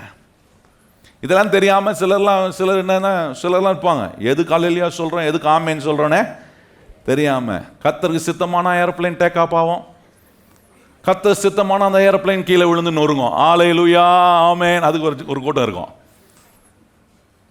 அதெல்லாம் கிடையாதுங்க. நல்லா கவனிங்க. கர்த்தர் வச்சிருக்கிற முறைமைகளை மீறும் போது நம்முடைய வாழ்க்கைக்குள்ள குறைவான சாபமான தரித்திரமான சுழற்சிக்குள்ள போய் மாட்டுறேன். கர்த்தர் சொல்ற அதுக்குள்ள போய் மாட்டாத. அதுக்குள்ள போய் நீ மாட்டினா அது உன்னை கீழே தான் கொண்டு போகணும், உயர்த்தாது. உன்னை மேன்மைப்படுத்துகிற வழிகளை, நம்மளை ஆசீர்வதிப்பதுக்கான வழிகளை கர்த்தர் சொல்றாரு. கர்த்தர் சொல்றாரு, உன்னுடைய வாழ்க்கையில நான் வானத்தை திறக்க. மல்கியா 3:10 சொல்லியிருக்கிறாரு.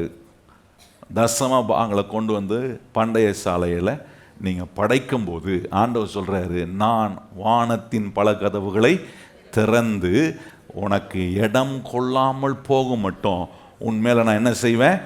ஆசீர்வாதத்தை வர்ஷிப்பேன். பக்கத்தில் பார்த்து சொல்ல, உங்கள் மேலே கர்த்தர் ஆசீர்வாதத்தை வர்ஷிப்பாரு. நல்ல வார்த்தை தான் நான் சொல்லுங்க. உங்கள் மேலே ஆசீர்வாதத்தை, ஆனால் அவர் சொல்கிறபடி செய்யணும். அப்போ இதுக்கு மட்டும் சவுண்ட் வர மாட்டேது. ஃபஸ்ட்டு நான் ஆசீர்வாதம் வர்ஷிப்பார்னா நல்லா, அவர் சொல்கிறபடி செஞ்சா ஆசீர்வாதத்துக்கு குறைவே கிடையாது. குறைவில் வாழ வேண்டிய அவசியமோ வராதபடிக்கு குறைவுகளெல்லாம் நிறைவாக்குற வேலையை கர்த்தர் செய்வார். எதிலெல்லாம் குறைவுபட்டிருக்கீங்க? உங்கள் வாழ்க்கையின் எந்த சூழ்நிலையில் குறைவுபடுறீங்க? எதெல்லாம் குறைவாக இருக்கோ கர்த்தர் சொல்கிற காரியங்களை உங்களை செட்ரைட் பண்ணி அந்த அறியாமையிலிருந்து வெளியே வந்து இந்த சத்தியத்துக்குள்ள பிசாசு, இந்த மட்டகரமான பிசாசு சொல்கிற இந்த வார்த்தைகளை நீங்கள் என்ன பண்ணக்கூடாது? செவி கொடுக்கக்கூடாது. நல்ல கவனிங்கள். சிலர் நினச்சிக்கிறாங்க ஆண்டவருக்கு யாருக்கு பிரியமோ அவங்கள தான் ஆண்டவர் ஆசீர்வதிப்பார்.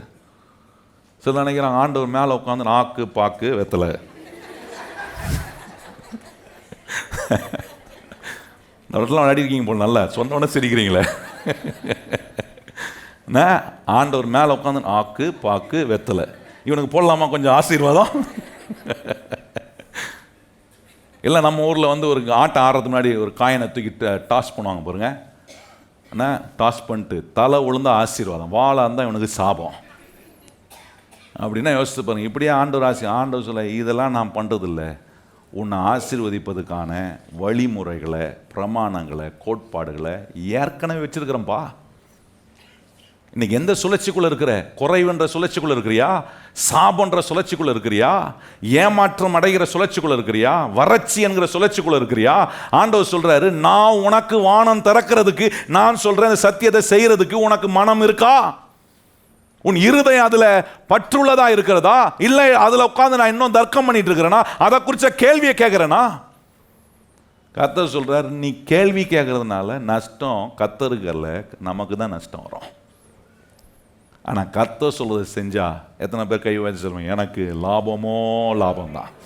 நல்லா கை வச்சு, கர்த்தர் சொல்றதை செஞ்சா அமோக லாபம். நல்லா இதில் நம்ம ஊரில் சொல்லுவாங்களே. ஆமாம், சொல்லுங்க, நல்லா சொல்லுங்க, என்ன லாபம்?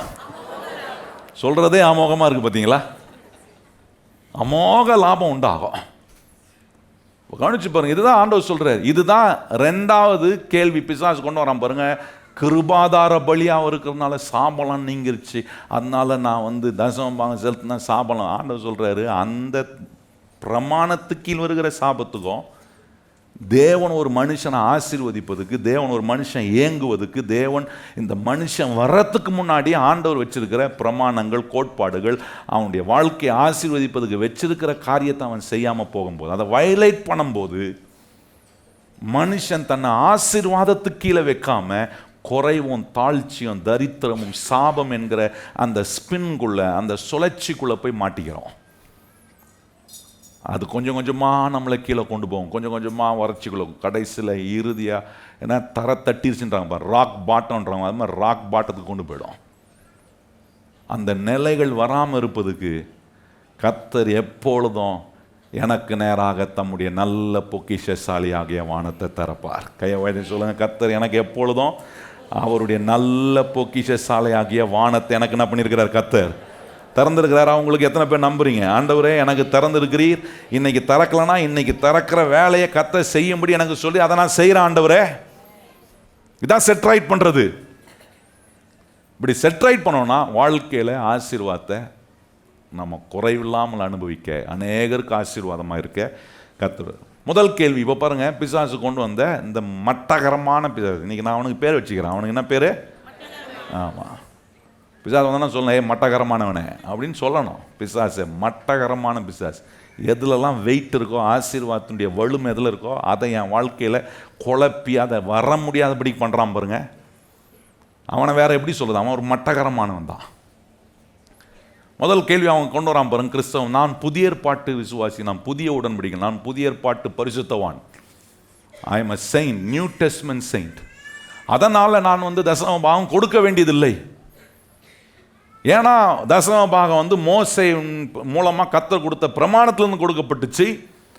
நான் இப்போ கிருபையும் சத்தியத்தை, நான் கிருபையில் வாழ்கிறேன், நான் உடன்படிக்கை, நான் பிரமாணத்துக்கு கீழே வாழ்கிறேன், நான் கிருபை கீழே. இந்த குழப்படி நிறைய நேரம் கிறிஸ்தவர்கள் மத்தியில் வருது பாருங்க. இந்த குழப்படிக்கு பதிலை சத்தியத்திலிருந்து நம்ம கண்டுபிடிக்கணும். ஆண்டவர் வந்த உடனே பிரமாணத்துக்கு முடிவு வந்துச்சு, பிரமாணத்துக்கு முடிவு வந்தோடனே தசம பாகத்துக்கு முடிவு வந்துச்சு. நான் இன்னும் தசம பாகம் கொடு, நான் புதிய ஏற்பாட்டு விசுவாசினா கர்த்தர் சொல்கிறாரு, இந்த பிரமாணம் வருவதற்கு முன்பாகவே இந்த ஆசீர்வாதத்துக்கான வழிமுறைகளை நான் ஏற்கனவே வச்சிருக்கிறேன்றதை கர்த்தர் காட்டுறாரு பாருங்க. இதை எப்படி நம்ம ரூல் அவுட் பண்ணோம்னா சத்தியத்தின் மூலமாக தான் ரூல் அவுட் பண்ணணும். நான் புதிய ஏற்பாட்டு விசுவாசினா அப்போ இது எனக்கு நான் செய்ய வேண்டியது இல்லையா அப்படின்னா செய்யணும். அதை தான் இயேசு சொல்கிறாரு, இதையும் செய்யணும், அதையும் என்ன பண்ணக்கூடாது, விட்டு விடாமல் இருக்கணும் அப்படின்றாரு. ரெண்டுத்தையும் செய்யணும், தசம பாகத்தையும் கொடுக்கணும். ஆனால் அது கூட செய்யாமல் இருக்க நிறைய காரியங்கள், நீதி, இரக்கம், விசுவாசம், இதெல்லாம் செய்யாமல் விட்டுறாது, அதையும் செய்யணும் சேர்த்து.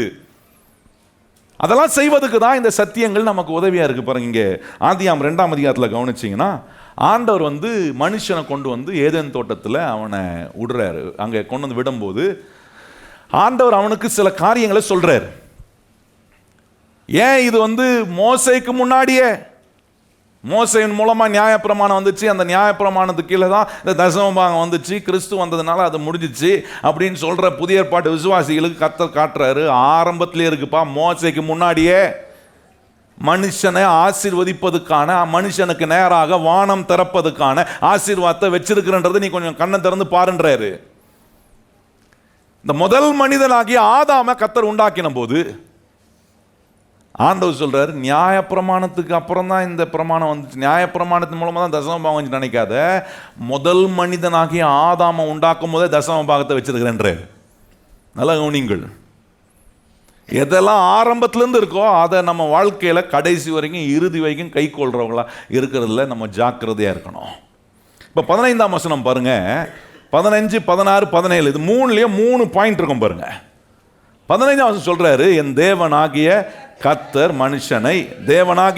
மனுஷனை ஏதேன் தோட்டத்தில் அழைத்து கொண்டு வந்து அதை பண்படுத்தவும் காக்கவும் வைத்தார். நல்லா கவனிங்க, மனுஷனை உண்டாக்கிட்டு மனுஷனுக்கான ஒரு தோட்டத்தை, ஒரு ஏதேன் தோட்டத்தை, ஒரு சாம்பிளை இந்த பூமியில் அவனுக்கு உண்டாக்கிட்டு அந்த ஏதேன் தோட்டத்துக்குள்ள அவனை கொண்டு வந்து விட்டுட்டு அவனுக்கு சொல்றாரு, பண்படுத்தவும் காக்கிற வேலையை மனுஷனுக்கு முதலாக கொடுத்தது கர்த்தர் தான். பக்கத்தில் பார்த்து சொல்லுங்க, வேலையை முதல்ல மனுஷனுக்கு கொடுத்தது யாரு? நிறைய பேரும் என் முதலாளி தான் எனக்கு வேலை கொடுத்தாரு. அவர் எவ்வளோ நல்லவர். நான் சொல்கிறேன், மனுஷனுக்கு முதல்ல வேலை கொடுத்தவர் யாரு? எல்லாம் சொல்லுங்க. இப்போ உங்களுக்கு வேலை கொடுத்தவர் யாரு? எத்தனை பேர் சொல்லுங்க எனக்கு வேலையை கொடுத்தவர் கர்த்தர் தான் அப்படின்றவன் நல்ல கையை உயர்த்தி சத்தமாக ஒரு அலையிலையா சொல்லுங்க பாப்போம். தெளிவாக்குறீங்களா அதில்?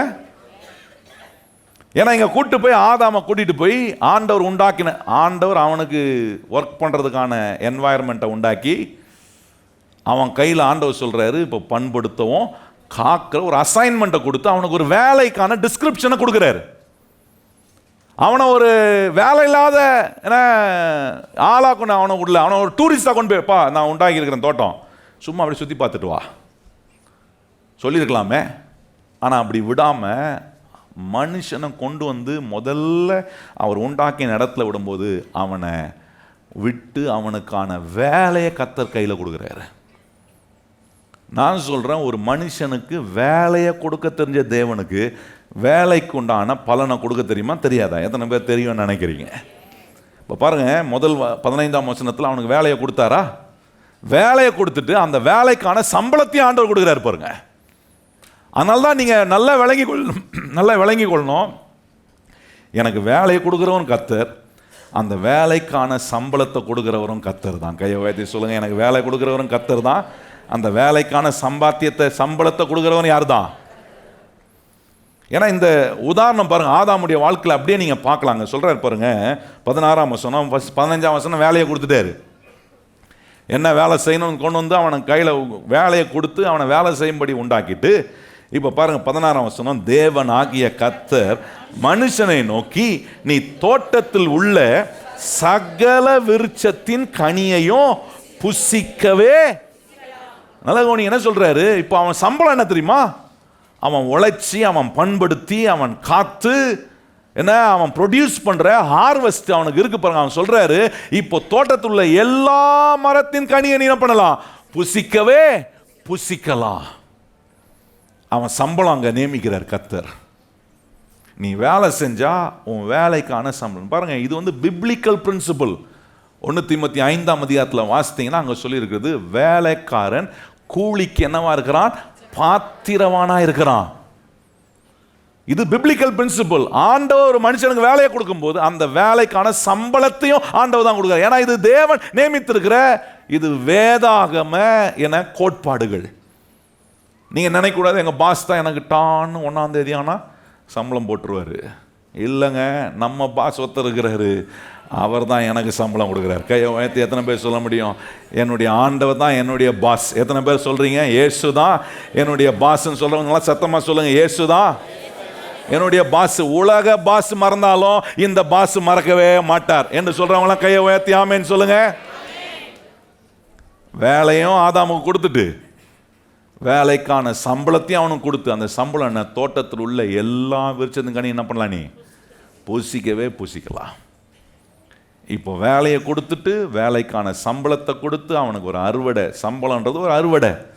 அந்த சம்பளத்தை கொடுத்துட்ட பிறகு இப்போ கர்த்தர் சொல்றாரு, அவருடைய ரைட்ஸை அங்கே கிளைம் பண்றாரு. நல்லா கவனிங்க, இந்த முறை நமக்கு விளங்கிச்சுன்னா அது பிரமாணமாக இருந்தாலும் சரி, கிருபையாக இருந்தாலும் சரி, எனக்கு நல்லா விளங்கும். எனக்கு வேலையை கொடுத்தவர் கர்த்தர், அந்த வேலைக்கான சம்பாத்தியத்தை கொடுக்கிறவர் கர்த்தர். இப்போ எனக்கு வேலையை கொடுத்து சம்பாத்தியத்தை கொடுத்தவருக்கு அதில் அவருக்கான ஒரு பங்கு இருக்குன்றத உரிமையோட சொல்றாரு. நல்லா கவனிங்க, நம்ம கிட்ட இருந்து பிடுங்கிறதுக்காக சொல்லல. ஆண்டவர் சொல்ல, இதுல என்னுடைய பங்கு ஒன்று இருக்குப்பா. ஏன்னா உனக்கு வேலையை கொடுத்ததுனா, உனக்கு சம்பாத்தியத்தை கொடுத்ததுனா, ஆதாம கொண்டு வந்து தோட்டத்தில் விட்டது கர்த்தர், அவனுக்கு என்ன வேலை செய்யணும்னு சொல்லி கொடுத்தவர் கர்த்தர், அந்த வேலைக்கான பலனை கொடுக்கிறார். எல்லா கனியும் நீ புசிக்கலான்றாரு. இப்போ 17ஆம் வசனம் பாருங்க, இங்க தேவன் தம்முடைய ரைட்ஸை கிளைம் பண்றாரு. சொல்றாரு, எனக்கான பங்கு ஒன்று இருக்கு, அதில் நீ என்ன பண்ணாத, கையை வைக்காதன்றார். நல்ல கவனிங்கள், ஆண்டவர் தான் சொல்கிறார் லிட்டரல். அங்கே பாருங்கள் 17ஆம் வசனம் பாருங்கள், 17ஆம் வசனம் வாசிப்போமா? ஆனாலும் நன்மை தீமை அறியத்தக்க விருட்சத்தின் கனியை புசிக்கவே வேண்டாம், அதை நீ புசிக்கும் நாளிலே சாகவே சாவா என்று கட்டளையிட்டார். நல்லா கவனிச்சு பாருங்க. இப்போ சொல்றாரு, எல்லா கனியும் நீ புசி. ஆனால் தோட்டத்தில் ஒரு கனி இருக்கு பாரு, நன்மை தீமென்ற அறிவை உண்டாக்குற கனி இருக்கு பாரு, அது என்னுடைய பங்குன்றார். அந்த பங்குல நீ என்ன பண்ணாத, அதை தொடாத, அதை எடுக்காத, அதை புசிக்காத. ஆனா நீங்க கவனிச்சு பாருங்க, இந்த மட்டகரமான பிசாசு இருக்கான் பாத்தீங்களா? பிசாசு யாரு? நல்லா சொல்லுங்க, அடிக்கடி சொல்லணும். பிசாசு யாரு? இந்த மட்டகரமான பிசாசு எதுல கை வைக்க வச்சான்? வெயிட் அங்கதான் இருக்கு, ஜீவன் அதுல தான் இருக்கு, ஆசீர்வாதம் அதுல தான் இருக்கு, அதுல தான் எல்லாம் அதுல தான் கை வைக்க வைப்பான். ஏவாளை இந்த பிசாசு எதுல வஞ்சித்தான் பார்த்தீங்களா? எத்தனையோ தோட்டத்தில் உள்ள எல்லா கனிகளையும் என்ன பண்ணலான்னு சொன்னார் ஆண்டவர், புசிக்கலான்னு. ஆனா என்ன சொல்றாரு, உன்னை மாத்திரம் என்ன பண்ணாத, கைவை, அது என்னுடைய பங்குப்பா, அது என்னுடையது என்று கர்த்தர் உரிமை பாட்டுறார். கர்த்தருக்குரியதை கர்த்தருக்கென்று நாம் ஒவ்வொரு நாளும் செலுத்துகிறவர்களா இருப்போனா தோட்டத்தில் உள்ள எல்லா விருச்சந்து கனியை நீங்க புசிக்கலாம். இந்த உலகத்தில் எல்லா நன்மையும் கிடைக்கும். நமக்கு நேராக வானத்தை திறப்பா, ஆசீர்வாதத்தை வர்ஷிக்க செய்வார். இது எல்லாவற்றையும் ஆண்டவர் நமக்கு செய்யறாரு. ஆனா கர்த்தர் சொல்றாரு, என்னுடைய பங்குல கையை வைக்காத, அதை எடுத்து சாப்பிடாத. ஆனா அந்த மட்டகரமான பிசாசு எதுல கை வைக்க வச்சான் பார்த்தீங்களா? கர்த்தர் என்னுடையது என்று அவர் உரிமை பாராட்டுறதுல ஏவாளை தூண்டி அதை பறித்து அவளும் அவன் ஆதாமும் அவனுடைய புருஷனும் சாப்பிட்டு தேவனுடைய ஆசீர்வாதத்துக்கு புறம்பாக்கப்பட்டார்கள். என்னைக்கு தேவனுடைய பங்குல கை வைத்தார்களோ அவருடைய வாழ்க்கைக்குள்ள சாபமோ தரித்திரமோ சாதாரணமா இதுவரைக்கும் பண்படுத்துறது, இதுவரைக்கும் காக்கிறது ஒரு பெரிய ஒரு சிரமமா இல்லை. ஆனா என்னைக்கு தேவனுடைய பங்குல கை வைத்தார்களோ அவருடைய வேலை கடினமாயிருச்சு, அவருடைய உழைப்பு கடினம், வேர்வை சிந்தி உழைக்க வேண்டியதா, ஆனாலும் பலன் வரல. காரணம் என்ன? கர்த்தர் உனக்கு வேலையை கொடுத்து கர்த்தர் உங்களுக்கு சம்பாத்தியத்தை கொடுக்கும்போது கர்த்தர் சொல்றார், மறந்துடாத, அதுல கர்த்தருக்கான ஒரு பங்கு இருக்கு. கையை உயர்த்தி எத்தனை பேர் ஆமேன்னு சொல்றீங்க? கர்த்தர் தான் எனக்கு வேலையை கொடுக்குறார். எத்தனை பேர் சொல்ல முடியும்? கர்த்தர் தான் எனக்கு தொழிலை கொடுத்துருக்கிறார், கர்த்தர் தான் எனக்கு வேலையை கொடுத்து, கர்த்தர் தான் எனக்கு சம்பாத்தியத்தை கொடுக்குறாரு. ஆகவே அதுல கர்த்தருக்கான உரிமையான அவருடைய பங்கு இருக்கு. It is not a pitiable position. பரிதாபப்பட்டு கர்த்தர் கொடுக்க, கர்த்தர் சொல்ற, it is my right, I have a rightful position in what I have given you. நல்லா கவனிங்கள், நான் உனக்கு கொடுத்ததுல எனக்கான உரிமையான பங்கு இருக்குன்னு கர்த்தர் சொல்ற. அந்த உரிமையான பங்கை ஒரு விசுவாசி கர்த்தர் கொடுக்கும் போது ஆண்டவர் சொல்ற, நீ தோட்டத்தில் உள்ள எல்லா விருட்சத்தின் கனியும் புசிக்கலாம்.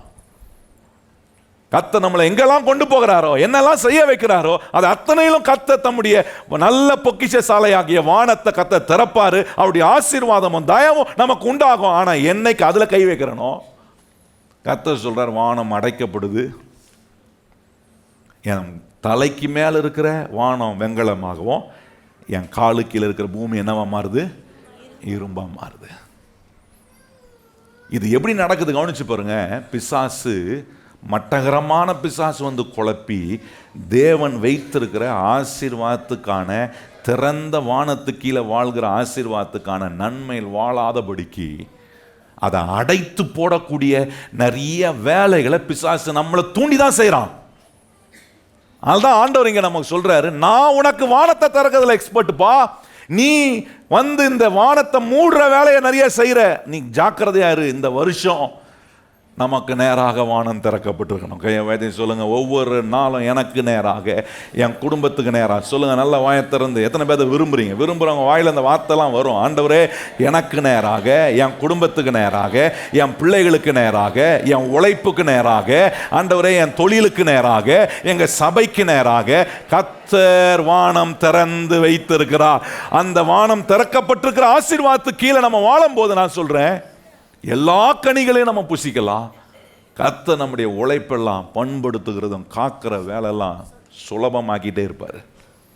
தேவ பலன் உண்டாகிட்டே இருக்கும், தேவ அனுகூலம் உண்டாகிட்டே, தேவ தயவு நமக்கு உண்டாகிட்டே இருக்கும். கவனிச்சு பாருங்க, இதெல்லாம் ஆண்டவர் கொடுத்துருக்கிற இந்த காரியம். இந்த ப்ரூஃப் எது காட்டுறாருன்னா, ஆண்டவர் சொல்ல, இதெல்லாம் மோசே கொடுத்த நியாயப்பிரமாணத்துக்கு முன்னாடி எது இருக்குப்பா, மனுஷனை ஆசீர்வதிக்கிறதுக்கான முறைமைகளை வச்சிருக்கிறேன்.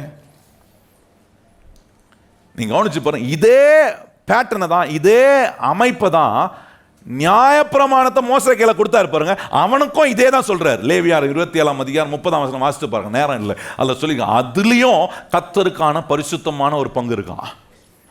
உன் நிலத்தில் வருகிற காரியங்கள், உன் கையின் பிரயாசத்தில் வருகிற காரியங்கள்ல கர்த்தர் சொல்றாரு, there is a holy portion in all that God brings into your life. உங்க வாழ்க்கைக்குள்ள கர்த்தர் கொண்டு வருகிற நன்மைகள், பலன்கள், கர்த்தர் உங்களுக்கு கொடுத்திருக்கிற நிலம், கர்த்தர் உங்களுக்கு கொடுத்திருக்கிற என்ன மரம், செடி, கொடிகள், ஆண்டவர் இஸ்ரவேல் மக்களை பார்த்து சொல்ற, அது எல்லாவற்றிலும் கர்த்தருக்கான பங்கு பரிசுத்தமானதுன்றாரு. இதே காரியம் தான் நீங்க கவனிச்சு பாருங்க. ஆதாமுக்கு சொன்ன அதே காரியத்தை தான் மோசேவின் மூலமா கர்த்தர் கொடுத்த நியாயப்பிரமாணத்திலையும் கொண்டு போய் அதை தான் வைக்கிறார். காலம் தலைமுறை தலைமுறை எத்தனை 1000 வருஷம் போனாலும் இந்த தேவன் ஆசீர்வதிக்கிற முறைகள் மாறவே மாறாது. இதை நான் ரிஜெக்ட் பண்ணி இதுக்கு ஒரு தர்க்கம் பண்ற மாதிரி ஒரு கேள்வி எழுப்புனா, நான் என்ன அறியாமல வாழ வைக்கிறதுக்கான வேலை செய்வேன். பிசாசு என்ன ஃபூலிஷ் ஆக்கி, முட்டாளாக்கி, எனக்கு தேவன் வைத்திருக்கிற அந்த ஆசீர்வாதத்தினுடைய வலிமையை நான் பெற்று வாழாம, எனக்கு மேலாக இருக்கிற வானம் வெண்கலமாகவும் எனக்கு கீழே இருக்கிற பூமி இரும்பாக மாறுவதற்கான வேலையை செய்வதற்காக மட்டகரமான பிசாசு என்னை தூண்டி விடுகிறான். இன்னைக்கு ஆண்டவர் நமக்கு கற்றுக் கொடுக்குற இந்த சத்தியத்தின் மூலமா ஒரு தீர்மானம் எடுக்கணும். ஆண்டவரே, I will set right what you want me to set right in my life. நீர் இந்த காரியத்தை எப்படி சரி செய்ய சொல்றீரோ அப்படியே செய்கிற ஆண்டவரே. வானம் திறக்கப்பட நீர் சொல்லியிருக்கிற மல்கியா 3:10 ஆலயத்தில் கொண்டு வந்து தசம பாகத்தை நாம் படைக்கும் போது கர்த்தர் எனக்காக வானத்தை திறப்பார். இதுக்கு நம்ம எந்த கேள்வியை நம்ம எழுப்புனா கூட நான் சொல்கிறேன், அது பிசாசு நம்மளை குழப்படியாக உண்டாக்குற கேள்வி. ஆண்டவரே, நீ சொல்லியிருக்கிறீர், நீ செய்ய உண்மை உள்ளவராக இருக்கிறீர், எனக்கு நீ சொன்னபடி கொண்டு வந்து கொடுக்கிற அந்த உள்ளத்தை எனக்கு தார ஆண்டவரே. உம்முடைய ஆசீர்வாதம் எனக்கு வேணும். நான் இந்த வருஷம் ஆண்டவரே எனக்கு நேராக நீ திறந்திருக்கிற அந்த ஆசீர்வாதமான வானத்துக்கு கீழே இருக்க நான் விரும்புகிறேன். நீ சொன்னபடியே நான் நிச்சயமாகவே ஆசீர்வதிக்கப்படுவேன், நான் நிச்சயமாகவே பெருகுவேன். எத்தனை பேர் கை வச்சு நிச்சயமாகவே ஆசீர்வதிக்கப்படுவேன், நிச்சயமாகவே பெருகுவேன். இதெல்லாம் நடப்பதுக்கு தான் கர்த்தர் தம்முடைய நல்ல பொக்கிஷ சாலையாகிய வானத்தை திறக்கிறார். நீங்கள் நல்லா கவனிக்கணும், கர்த்தருக்குரிய பங்கை நீங்கள் கொடுக்காததுனால கர்த்தர் ஒன்றும் நஷ்டமாக போகிறதே கிடையாது. ஒருத்தர் சொல்லி கொண்டு இருந்ததான் கேட்டேன், எனக்கு ஆச்சரியமா இருந்துச்சு. சொல்றாரு, சபை சரித்திரத்தில் சபைக்கு வருகிற விசுவாசிகள் வெறும் 20% மக்கள் தான் தசம பாகத்தை கொண்டு வந்து ஆலயத்தில் படைக்கிறார்களாம். 80% மக்கள் தசம பாகத்தை சபைக்கு கொண்டு வந்து கொடுக்கறது இல்லை. அவர் சொல்றாரு, கொடுக்காதனால ஆண்டவருக்கு எவ்வளோ பெரிய நஷ்டம் தெரியுமா அப்படின்னாரு. நான் யோசித்தேன், சரியா சொல்லியே, சொன்ன கணுப்பு வேணா கரெக்டாக இருந்திருக்கலாம், ஆனால் ஃபினிஷிங் சரியில்லையே. ஏன்னா நான் ஆராதிக்கிற தேவன் ஒருபோதும் நஷ்டம் அடைகிறவரே அல்ல. கையை உயர்த்தி எத்தனை பேர் ஆமென் சொல்றீங்க? அவரை நஷ்டப்படுத்த யாராலையும் முடியாதுங்க. அவர் எல்லா சம்பூர்ணமுடையவர்.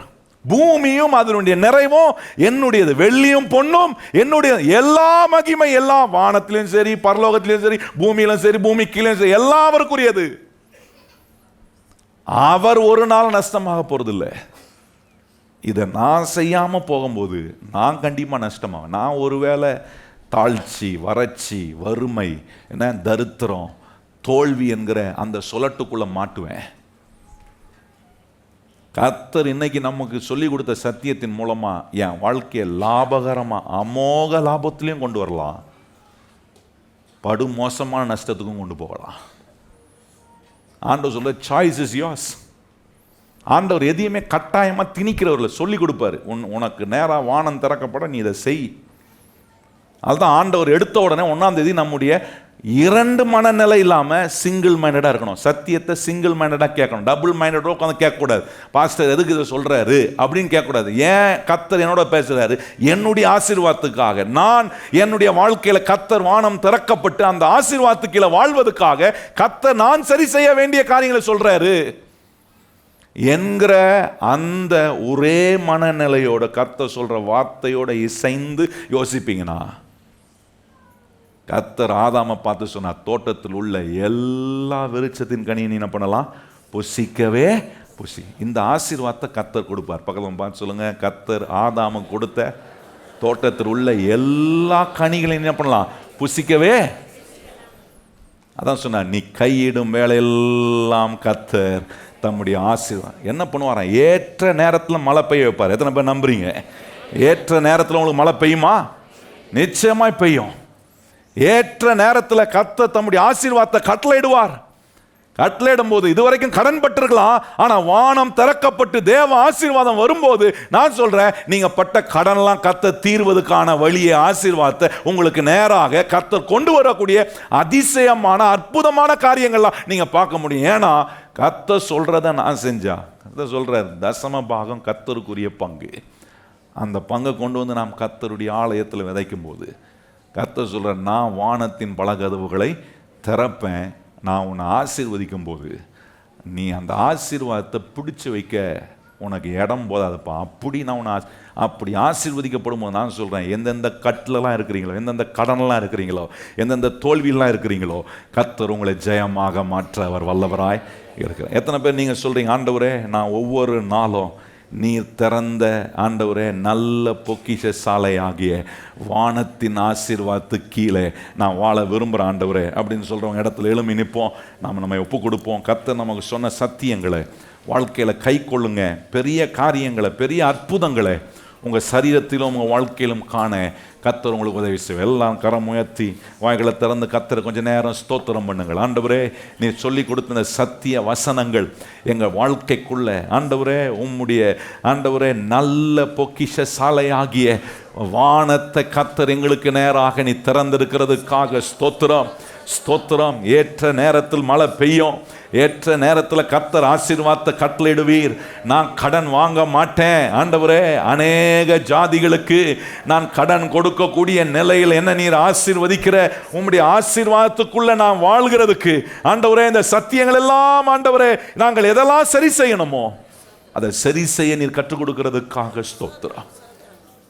நீ கேட்ட அந்த சத்தியத்தின்படியே நாங்கள் வாழ ஆண்டவரே உமக்குரிய பங்கை நாங்கள் ஒரு நாளும் தொடாதபடி அதை உமக்கெண்டே செலுத்துகிறவர்களாய் எங்களை நீர் வழி நடத்தும், ஆசீர்வதியும். இந்த சத்தியம் ஒவ்வொரு மனதுக்குள்ளேயும் ஆழமாய் சிந்திக்க ஆவியானவரே நீர் கிருபை செய்யும் ஆண்டவரே. எங்கேயாவது ஏதாவது குறைவு, தாழ்ச்சி, வறுமை, தரித்திரம் என்கிற சொல்லட்டுக்குள்ள இன்னைக்கு ஜனங்க மாட்டிருப்பாங்கன்னா ஆண்டவர் அதிலிருந்து இயேசுவின் நாமத்தில் அவர்களை விடுவித்து இன்னைக்கு கேட்ட சத்தியத்துக்கு கீழ்ப்படிந்து சரி செய்ய வேண்டிய காரியங்களை சரி செய்து கர்த்தருக்கு முன்பாக உம்முடைய பிள்ளைகள் நீர் வைத்திருக்கிற திறந்த வானத்தின் ஆசீர்வாதத்து கீழே நாங்கள் ஒவ்வொருவரும் வாழ்ந்து உம்மை மகிமைப்படுத்த கிருபை செய்யும். இயேசு கிறிஸ்துவின் நாமத்தில் ஜெபிக்கிறோம் எங்கள் நல்ல பிதாவே, ஆமென். இப்பொழுது நம்முடைய கர்த்தராகிய இயேசு கிறிஸ்துவினுடைய கிருபையும் பிதாவாகிய தேவனுடைய அன்பும் பரிசுத்த ஆவியானவருடைய அந்யோன்ய ஐக்கியமும் இன்றும் என்றும் சதா காலங்களிலும் நம் அனைவருடன் நிலைத்திருப்பதாக. ஆமென். எல்லாரும் இணைந்து சொல்லுவோம், என் ஆத்துமாவே கர்த்தரை ஸ்தோத்திரி, என் முழு உள்ளமே பரிசுத்த நாமத்தை ஸ்தோத்திரி. என் ஆத்துமாவே கர்த்தரை ஸ்தோத்திரி, கர்த்தர் செய்த சகல உபகாரங்களையும் மறவாதே. ஆமென்.